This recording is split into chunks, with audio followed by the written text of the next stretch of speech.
Recently, I've been speaking about micro brands and the value for money, or what they offer for the amount of money that you outlay.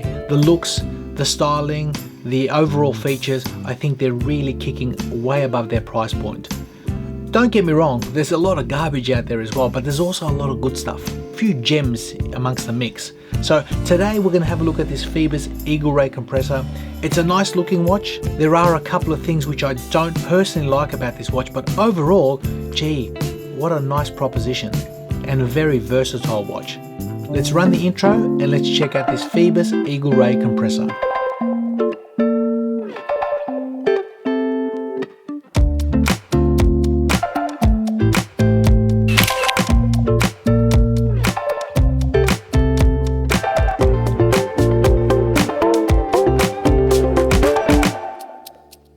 So Phoibos contacted me, guys, and they asked me if I wanted to review this brand new watch that they're releasing. It's the Eagle Ray compressor. And as soon as I saw the colorways offered, this thing here caught my attention. They've got a few colors from orange, red, black, as well as this sunray white. And for me, this sunray white really is the business. See, the other dials, they've got like a fume finish, and it seems to sort of close the watch face, its look. Whereas this thing here, the dial itself, as you can see, it's clean from edge to edge. It really does look good. It really does open up that dial, open up those markers. The legibility has been fantastic during the week, and I've really enjoyed this as an experience, not only in its comfort factor, but the visual appeal, because it does really look good. The case finishing, there's a little bit of bling coming off this thing, but overall, even that bracelet, as you can see, the styling, it doesn't look like an inexpensive watch. Full disclosure, guys, the watch has been sent out to the channel. We don't have to send it back, but as you all know, that never influences my review. I'll tell you guys straight out, as I said, what I see, good, bad, or indifferent. So without further ado, let's check out the dimensions of this watch and its specs. So what we have is a case diameter of exactly 41 millimeters. The case thickness, or the case height, I measure exactly at 14.1 mil. The lug to lug distance is a real pleasing 46.5. and the lug width of 20 mil. So the specs are really nice. I think the specs speak for themselves, and the watch does sit well on the wrist. But one thing that did concern me was the end links. If you have a look at them, they extend past that 46.5 mil. So from there to there, I actually measure 52.5. But let that not be a put off, guys, because even though that is quite large, it has been sitting really well because these things come straight down. On my 7-inch wrist, the watch is sitting perfect. The lug to lug distance of 46.5 is not an issue, and even with those extended end links, it still seems to sit well. And if you look at the height at 14.1, for this type of style watch, no issues. It seems to bed in quite nicely on the top of the wrist, and the comfort of this bracelet has been great. Although the bracelet is not without its flaws, there are a couple of things I would love to see changed on this thing. It's basically 20 mil that tapers down to 18 at the clasp. It's really nicely made. In fact, it reminds me of an Omega bracelet. The curvature on it's nice. The comfort factor on this is very nice. I'm in two minds personally, whether or not a bracelet like this, whether it suits the watch. Initially when I saw it, yes, no.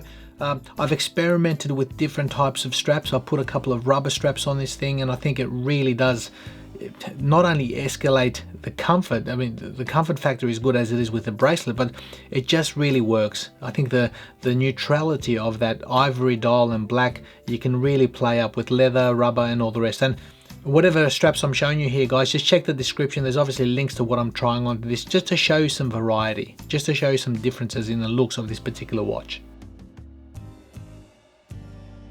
Getting back to this bracelet, as you can see, you've got solid end links, solid links with screw pins. They've been fantastic. The comfort has been great. A really nicely milled clasp and twin pushers for its quick release, to allow it to release. There's only 3 micro adjustments.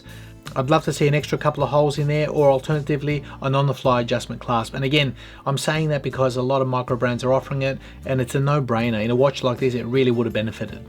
Now, if we have a close look at that dial, as you can see, the clarity is fantastic. The layout is nicely balanced.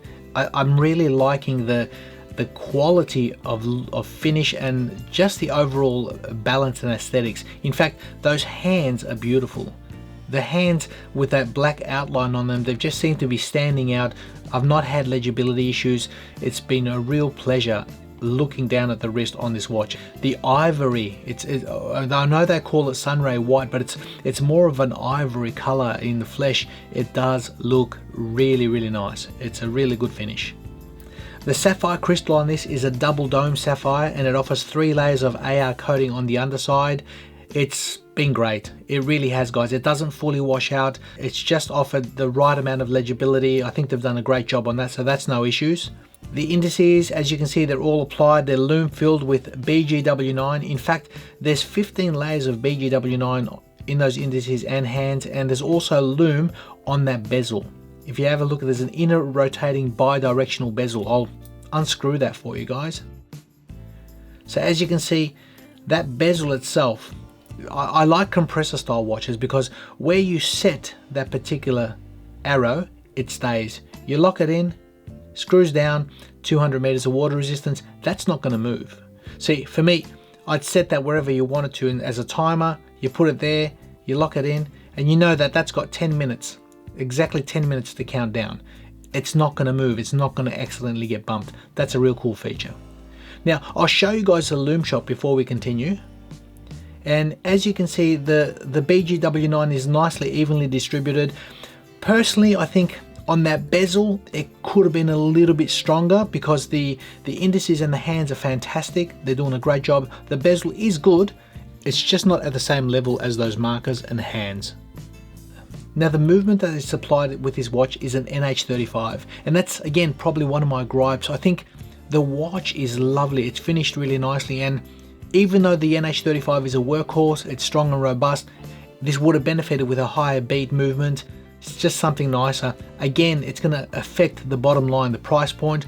It is what it is. So let's unscrew the crown. The crown is at 4 o'clock. A definite pop out. We pull it out twice, and as you can see, it hacks the movement. We can adjust the time to wherever we want. Lock that in. Movement starts. A single click will allow us to adjust the date, 8th, 9th, 10th. We lock that in. The hand winding experience is actually surprisingly good. Surprisingly good. It's a really nice and a really good resistance on this, so I'm impressed with that. And the screw down experience, again, it latches on first time, buttery smooth, locks in, 200 meters of water resistance. In fact, both crowns have got a really nice resistance to them. So it's loose in usage. There's a bit of a clicking sound, very subtle click, click, click, click, click. You can feel it in your fingers. Nothing that it's not audible, but it can be felt through the fingers. But the screw down, latch down experience, again, buttery smooth, both of them. Now I'm going to give you guys a rundown on positives and negatives of this watch, what I think. And to be honest, the negatives for me, that movement, I really think this watch could have benefited from a slightly higher beat movement, only because the finishing is really nice. I like what they've done with this watch. I like the overall appeal, the case finishing, the satin brushing and the high beveled polish. It's really sharp. So I think they've done well and above and beyond the $360 mark. So that's not an issue, but the movement would have been nice to have something higher beat.